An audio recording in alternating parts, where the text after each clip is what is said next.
नमस्कार.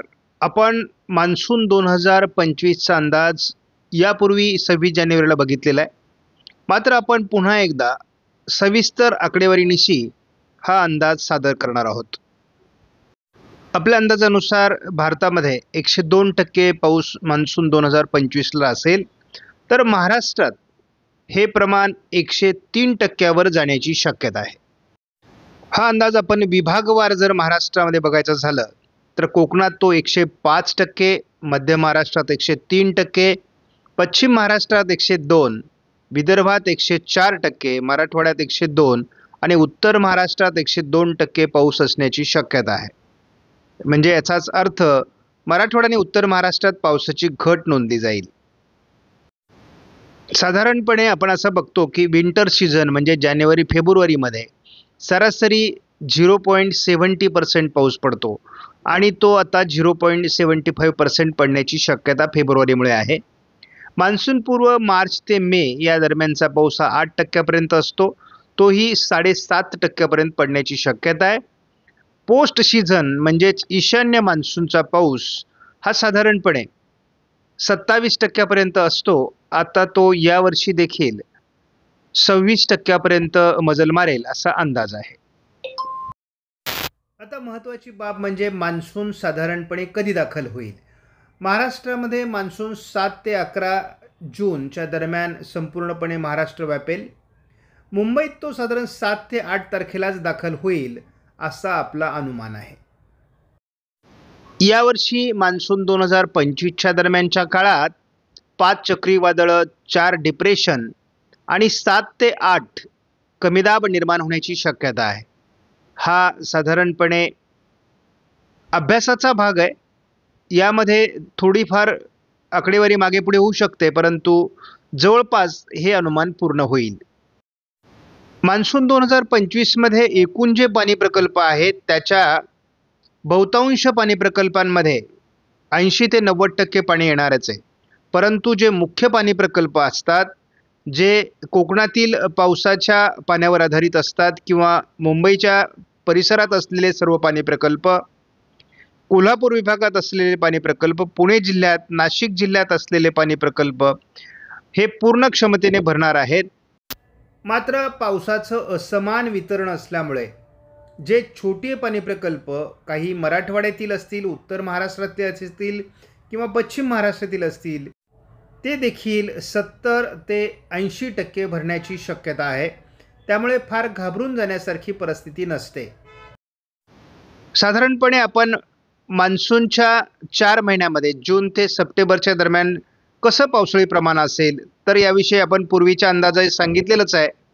जूनमध्ये 18%, जुलैमध्ये 33%, ऑगस्टमध्ये 26% आणि सप्टेंबरमध्ये अंदाजे 26% पाऊस पडण्याची शक्यता आहे. त्याची एकूण सरासरी 103% होत असून यावर्षीचा पावसाळा तसा समाधानकारक सामान्य स्वरूपाचा आहे. अतिवृष्टी कमी विभागात होईल. असमान वितरण असल्यामुळे काही विभागात थोडा पाऊस कमी असल्याचा अनुभव येण्याची शक्यता असल्यामुळे हा अंदाज सर्वांसाठीच 103% असणार नाही. आता पावसाच्या वितरणाविषयी बोलताना मुख्य पावसाची टक्केवारी घटण्याचं कारण हे ला निना न्यूट्रल राहणारे, आयोडी न्यूट्रल राहणारे, एल निनो न्यूट्रल राहणारे, त्यामुळे साधारणपणे हे पावसाचं टक्केवारी प्रमाण घटणार आहे. साधारणपणे पावसाचं प्रमाण, मान्सूनची सुरुवात कशी आहे, परतीचा पाऊस कसा आहे याविषयी जाणून घेणं शेतकऱ्यांना अतिशय आवश्यक असतं. कारण कोकणातील पाऊस कमी झाल्यानंतर परतीच्या पावसाचा प्रभाव वाढतो आणि मराठवाडा, मध्य महाराष्ट्र, पश्चिम महाराष्ट्र, विदर्भात देखील पावसाचं प्रमाण वाढत असतं. यावर्षी परतीचा पाऊस समाधानकारक असल्यामुळे उत्तर महाराष्ट्र, मध्य महाराष्ट्र, पश्चिम महाराष्ट्र, मराठवाडा, विदर्भातीलही काही भागामध्ये आणि खास करून पर्जन्यछायेच्या प्रदेशामध्ये देखील या काळात समाधानकारक पाऊस होण्याची शक्यता आहे. साधारणपणे मान्सूनचा कालावधी संपल्यानंतर म्हणजे ऑक्टोबर ते डिसेंबर या दरम्यान, म्हणजे ऑक्टोबर, नोव्हेंबर आणि डिसेंबर या महिन्यामध्ये अवकाळी स्वरूपाचे पाऊस होत असतात. काही वादळं, कमीदाब देखील निर्माण होत असतात. आणि याचं प्रमाण देखील यावर्षी चांगलं राहण्याची शक्यता आहे, जास्त राहण्याची शक्यता आहे. साधारण या कालावधीमध्ये सरासरी वार्षिक प्रमाणाच्या 27% पाऊस होत असतो, परंतु यावर्षी तो 26% होईल, म्हणजे जवळपास सरासरी एवढा तो होणार आहे. याचाच अर्थ असा होतो की या कालावधीतील ईशान्य मान्सूनचा जो प्रभाव आहे तो अधिक राहील, कारण भारतातील पावसाचं प्रमाण आपण या ठिकाणी सांगतो. महाराष्ट्रात देखील अवकाळी पाऊस असतील, शिवाय या कालावधीमध्ये वादळांचं प्रमाण अधिक असणार आहे आणि त्यामुळे महाराष्ट्रातील येणाऱ्या डिप्रेशन आणि कमी दाबांमुळे महाराष्ट्रात सुद्धा हे प्रमाण पावसाचं वाढण्याची शक्यता आहे. आपण 26 जानेवारीला दिलेला अंदाज आणि या अंदाजामध्ये काय बदल आहे? काहीही बदल नाही.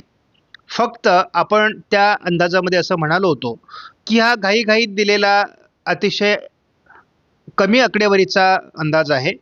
या अंदाजामध्ये आणखी आकडेवारी समाविष्ट होऊन सविस्तर अंदाज आपण शेती माझी प्रयोगशाळा या चॅनलच्या माध्यमातून देणार आहोत आणि तो हा अंदाज आपण या ठिकाणी सादर केलेला आहे. त्यामुळे अंदाजात आकडेवारीत कोणताही बदल झालेला नाही, हा नवीन अंदाज नाही. तोच अंदाज आपण अधिक स्पष्ट करून या ठिकाणी सांगायचा प्रयत्न केलेला आहे.